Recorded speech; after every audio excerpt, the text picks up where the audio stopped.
Hi all. Hello lovelies.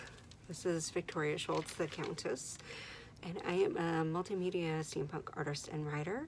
And today I was going to do some live reads on Facebook during the Army of Brass party, the lunch party on Facebook, but I am having technical difficulties. I've somehow been booted out of the discussion, but I wanted to go ahead and shoot a couple videos and I'm going to post them in the comments. So hopefully you all can see them and share them. First of all, about myself, again, I'm a multimedia steampunk artist and writer. I'm working on my 4th steampunk novel, and I'm working on a bunch of art projects right now. Currently, I'm going to post some links in the comments again about my own work and, of course, about the book. I'm also a contributing writer with Steampunk Journal. So if you want to learn more about steampunk, that is a great resource. Sign up for their newsletter. You might get 1 or 2 emails a day, and you can choose which articles you want to read.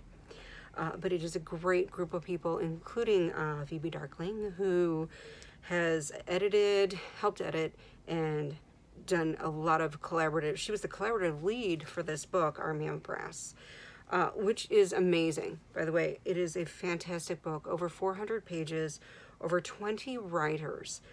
If you've ever put together anything like this, whether it be a fashion show, whether it be an art show, a reading with a group of authors, a theater project, even if you want to go as far as business and getting together some sort of big project for whatever company you may work for, you know, it's like herding cats.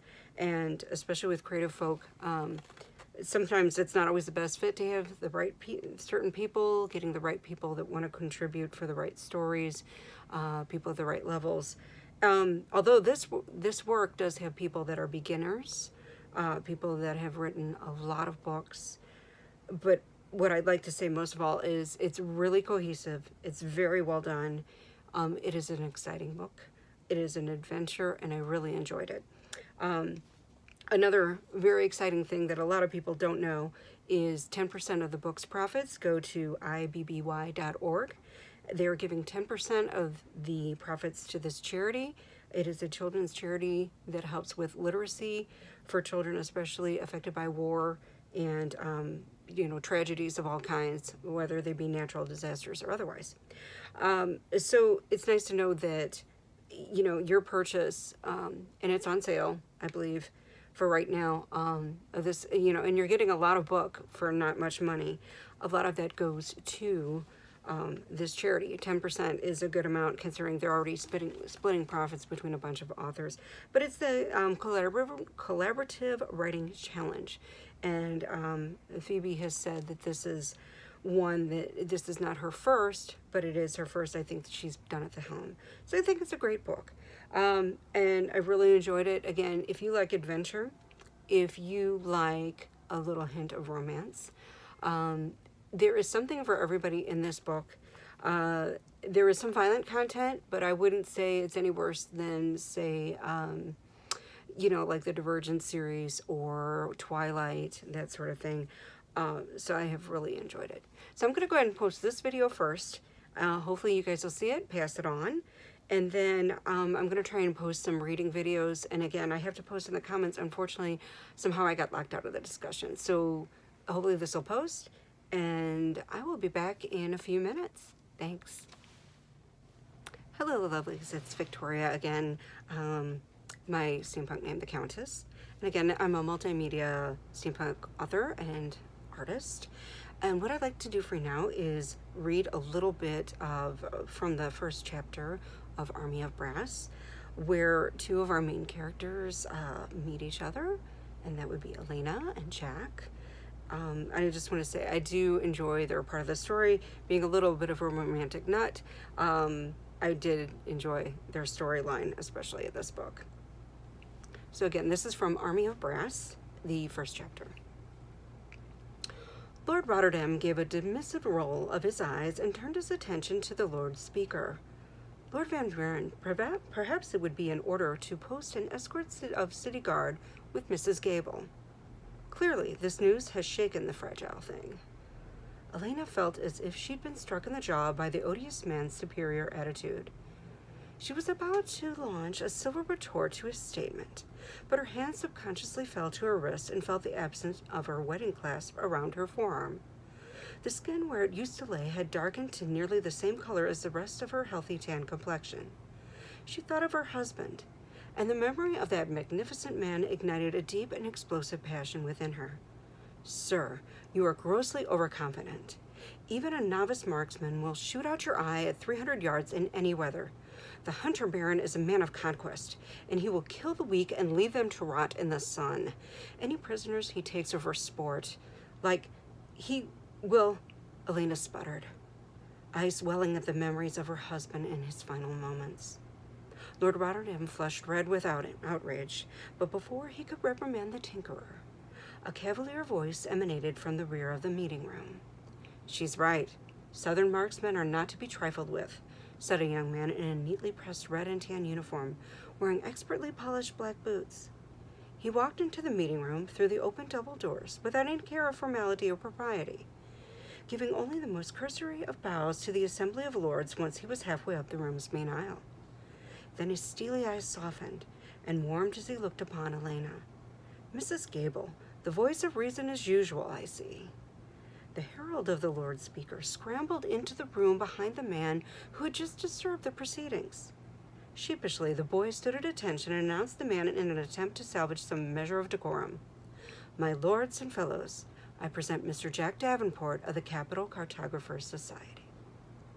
So again, that's from Army of Brass, the collaborative novel. And again, I'm going to read maybe another snippet of another piece a little later for this hour. And again, I apologize, having some technical difficulties, so I'm going to post this in the comments and hope you enjoy it. Thank you. Hello, lovelies. This will be my last little video snippet for the Army of Brass launch party. I'm going to read something from A Long Reign. That is my own book. And the reason I'm doing that is because I am donating a copy to the launch party, so you can enter the raffle and win a copy. So this book was my third steampunk novel and managed to get in the UK Storytellers competition last year of 2017. And I was thrilled to be a part of that and get into the top 100. So it's dedicated to all those who hold out for hope, for their dreams and faith keep the world alive. And I'm just going to read a quick snippet, the prologue called A Thief in the Night. New Year's Eve, 1899. I'd heard many stories about how the traveler was stolen from the society, but what I'm relaying to you here is certainly the most credible tale.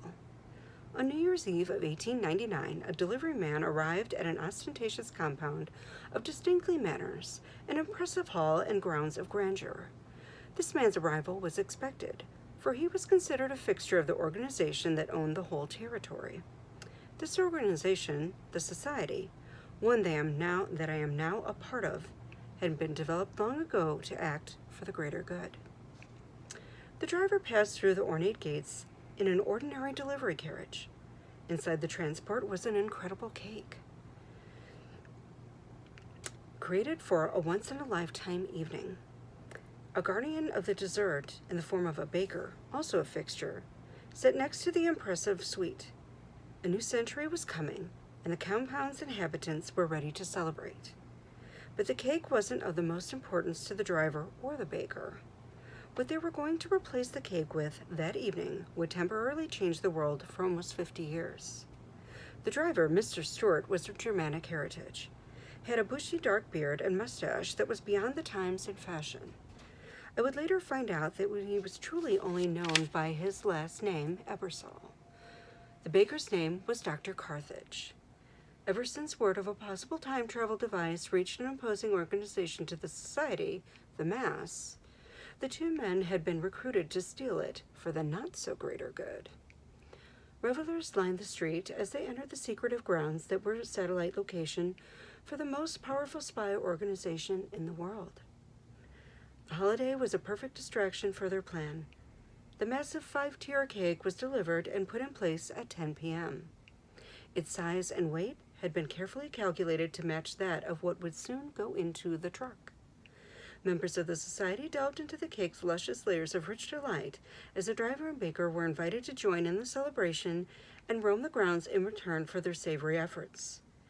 There were carriage rides and horse rides all over the grounds, as so their little covert trip to find Wilson Manor and its basement lab was hidden in plain sight. By the time most of the St. Louis Society members tucked into bed at the dawn of a new century, Ebersol and Dr. Carthage had the Traveler boxed and prepared to ship to England. Their ruse changed my life forever, twice. So again, that's part of A Long Reign, which is my own book, but I wanted to read you a snippet because you can win it. So go ahead and make sure in the event, on the event page, click on the link and to do the Rafflecopter and enter the raffle, and you can get an electronic copy of A Long Reign. So again, I'm happy to contribute a little something, even though I wasn't a contributor to Army of Brass myself. I wanted to support some of my fellow authors. So I hope you've enjoyed this hour with me, and please feel free to share these videos, share the event, and again, 10% of the book's proceeds do go to ibby.org, which helps children in literacy programs in the children that are dealing with tragedy and war. So, and that could be natural disasters as well. So thank you again for joining me this evening. Bye.